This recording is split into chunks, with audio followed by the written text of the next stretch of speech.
Hello, grade 12th. I hope all of you are doing fine and everyone is keeping up well during this quarantine.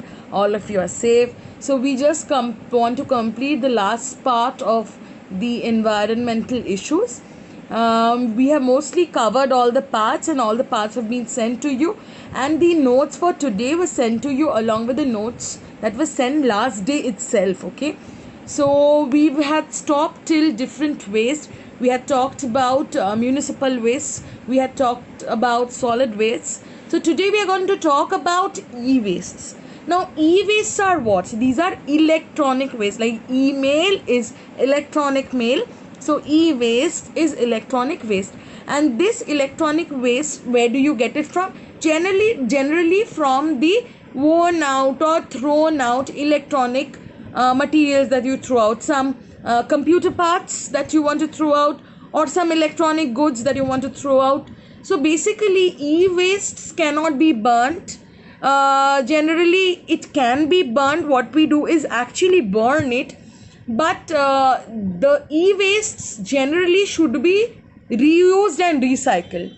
If it is not, then generally we make a landfill and dump it inside the landfill, or what we do is just burn it up, incineration. Both ways it is causing a harm to the environment, because if it mixes with the landfill, it is radioactive in nature, and radioactive elements are those which gives out whose atoms which is of large atom structure, and those large atom, they degrade off very easily, giving out rays.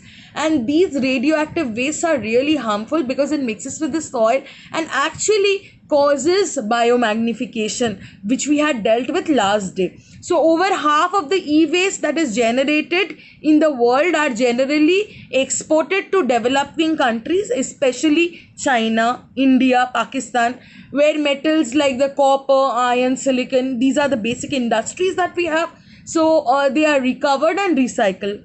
And recycling is the best solution to do away with the electronic waste that we have, because if we do the other things, of course it is going to create land pollution, which will have a bad effect ultimately.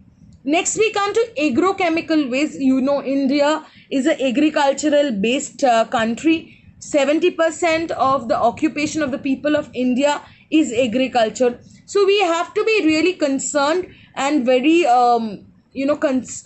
concerned about the disposal of those agrochemical waste, especially inorganic fertilizers, pesticides, insecticides that we use on the field.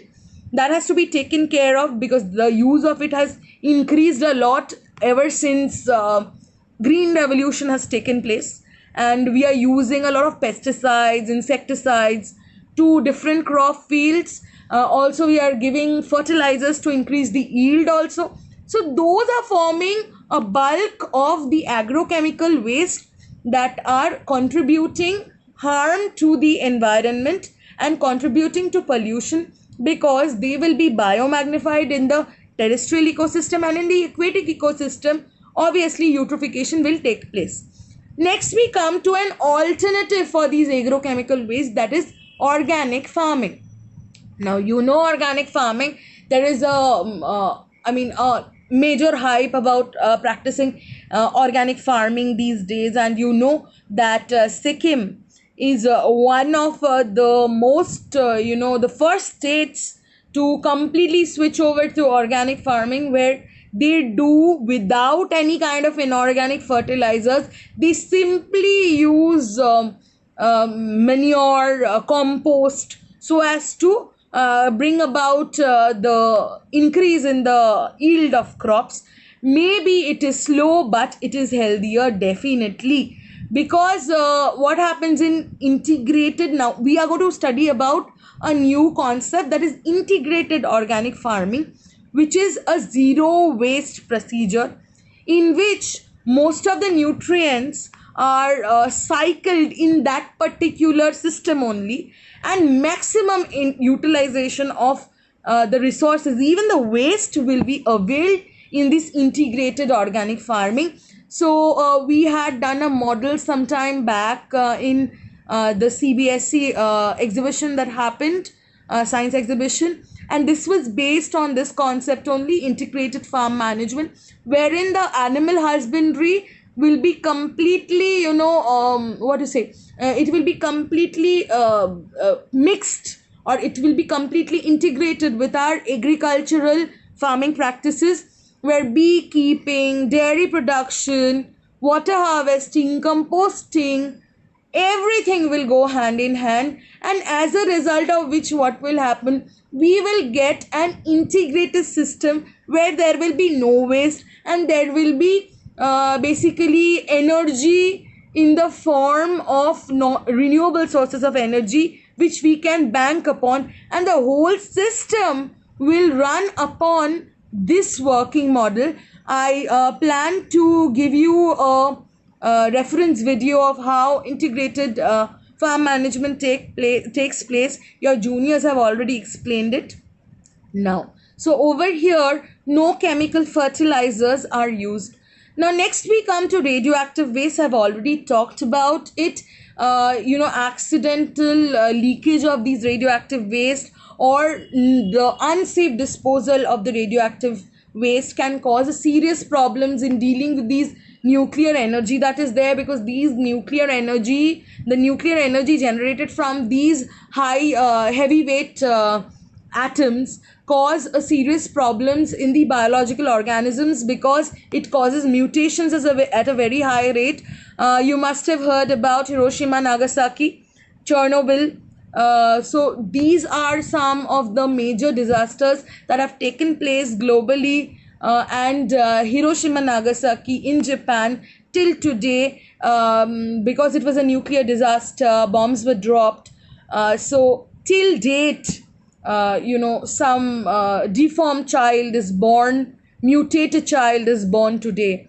So basically it is recommended. Now we come to the safe disposal of this. So in this, what we will say is the nuclear waste has to be first treated, and then it has to be disposed.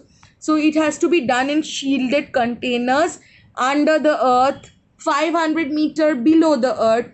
I don't know if any one of you have watched Parmanu. It was a movie by John Abraham, wherein they showed how nuclear energy was used in Pokhara. So basically, I think you have seen how those shields were done to store those those nuclear materials under the ground, how it has to be brought out from the rig. So that's quite innovative, and that is how we should dispose nuclear waste as well. Next we come to greenhouse effect and global warming. Now greenhouse effect and global warming, that is another very very important thing, a topic of discussion today, because I'll tell you first what is greenhouse. Most of you know it. Just for your recapitulation, a greenhouse is a small house in the colder area. It is a glass house wherein plants are preserved, because it's very cold outside. So what happens is we bring the plants in a glass house, and in the morning what happens, the rays of the sun comes in, and the plants can use it, refraining, the glass refrains the cold to come in, but the sunlight directly comes in. So what happens in the evening, when the sun is no more there, the rays of the sun has already warmed that particular chamber or the greenhouse. So what happens, some of the rays go out, some of the rays stay inside that particular greenhouse, and the plants stay safe even when there is terrible cold outside.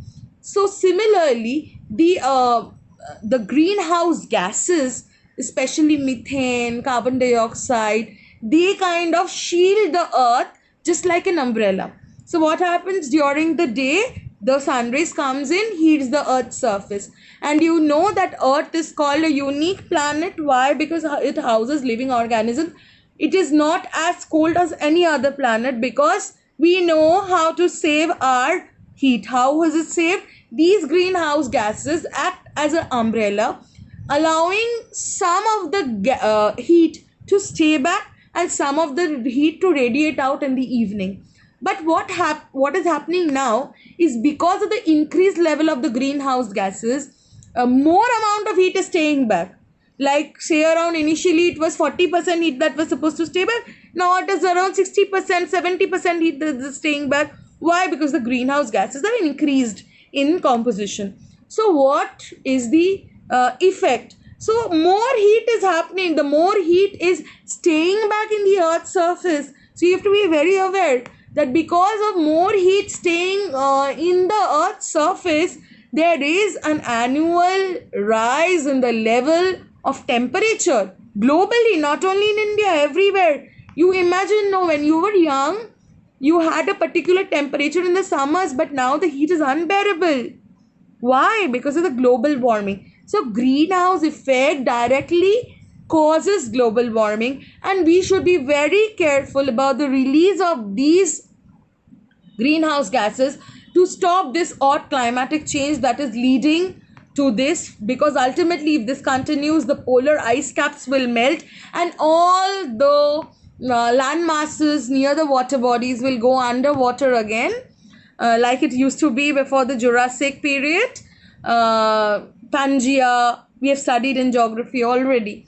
So basically, now you also have to be aware Kolkata is just 7 meters above sea level. So your Kolkata is at stake if you do not practice to prevent global warming. Okay.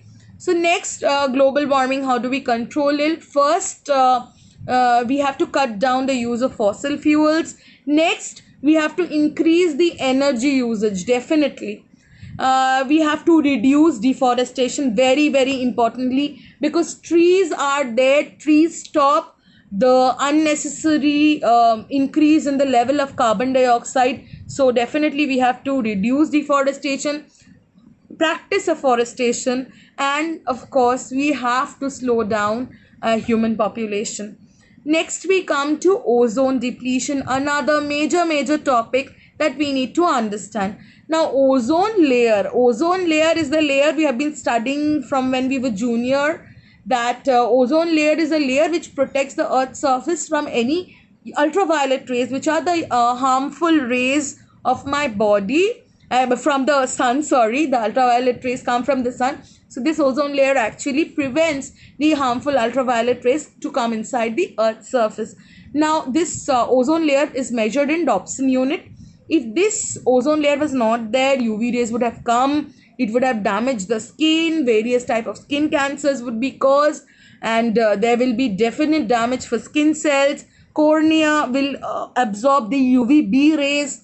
It causes inflammation, and that condition is known as snow blindness cataract, which is very difficult to remove.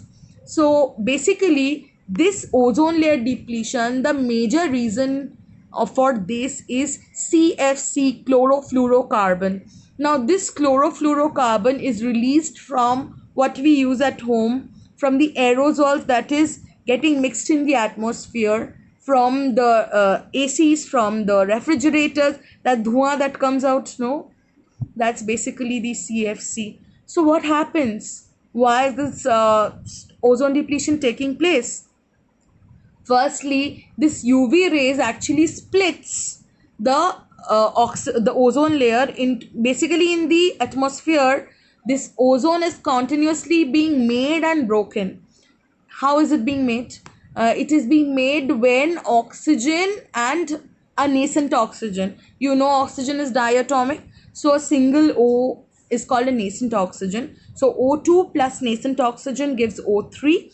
Now when this O2 and O2 gets mixed, reacted with the nascent oxygen, it forms the ozone layer. Now ozone layer is not very stable. Whenever UV rays come, any sunlight comes, it breaks into O2 and O.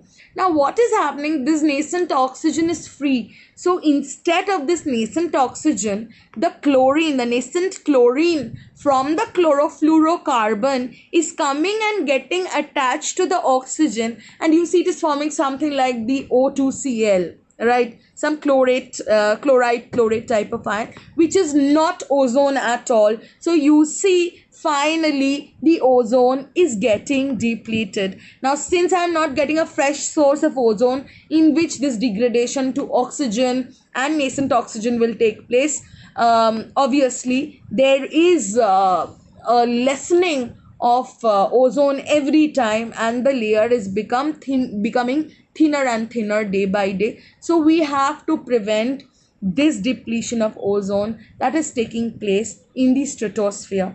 Next, we come to the next part, that is deforestation. Especially there are things, there are activities, there are agricultural activities, human activities like slash and burn agriculture, that's also known as jhum agriculture, jhum cultivation, where farmers, they cut down trees, burn trees, so the forest line is breaking, as a result of which deforestation is taking place, and this ash is used as a fertilizer for the farmers and the cattle grazers.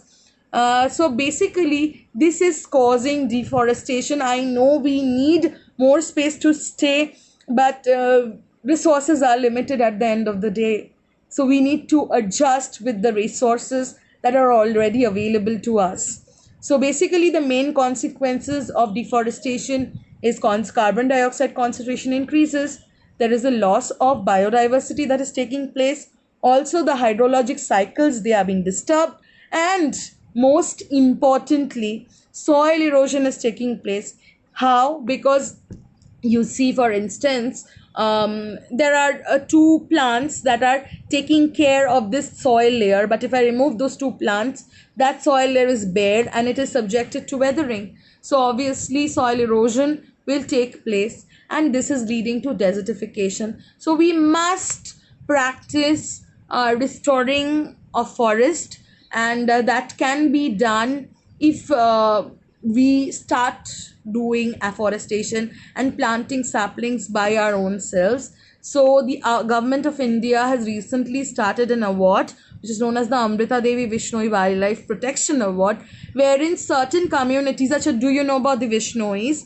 Vishnois are basically they are a tribe in Rajasthan who used to protect the black buck, the one that Salman Khan shot, those black buck, and it also protects the khejri trees that grow over there, the babul khejri trees that grow over there. So basically these communities are a safe way. They try to protect the ecosystem or the biodiversity according to the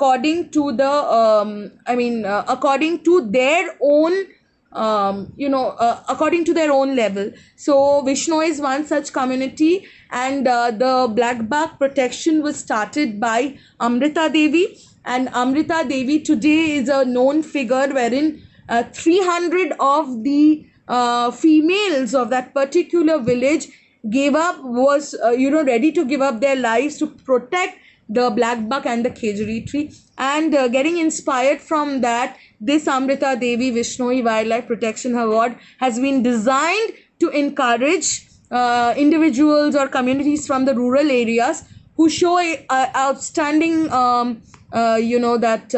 bravery to take up and dedicate themselves to the protection of wildlife.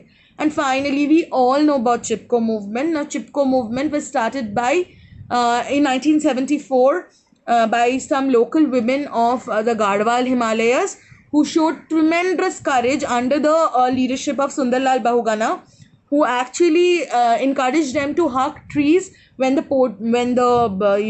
people who had come down to cut down those trees. They said that if you have to cut down this tree, I'm hugging this tree, you have to kill me also. So the contractors finally gave up and did not cut that particular forest. So here is Chipko movement. So obviously, realizing all the importance and the participation of the communities, Government of India decided in 1980 to introduce a concept of JFM, Joint Forest Management, wherein local communities, the government, they would all together come together to protect and manage the forests. That is of prime important to us, and this brings us to the end of a beautiful unit called ecology. I think most of us are aware that whatever is happening today is because Mother Nature is taking a revenge on us. You see, none of the wildlife, none of the plant, they are affected. It is only the human race that is affected by COVID-19, and we are all sitting at home wondering when this will get over. It is created by us. Nature is taking its own time. And if tomorrow we do not mend our measures, we do not mend our ways, this will continue and the earth will come to a doom. So let's pledge together to protect our environment and protect every organism that is there in this biosphere, and let's work together for a better future, for a sustainable development tomorrow, so that resources are available to me, to my future generations also. Thank you, and I hope if you have any doubt, you are going to simply post it to me. I'm going to send you to reference videos also that will help you to understand what we were talking about. Thank you and stay safe.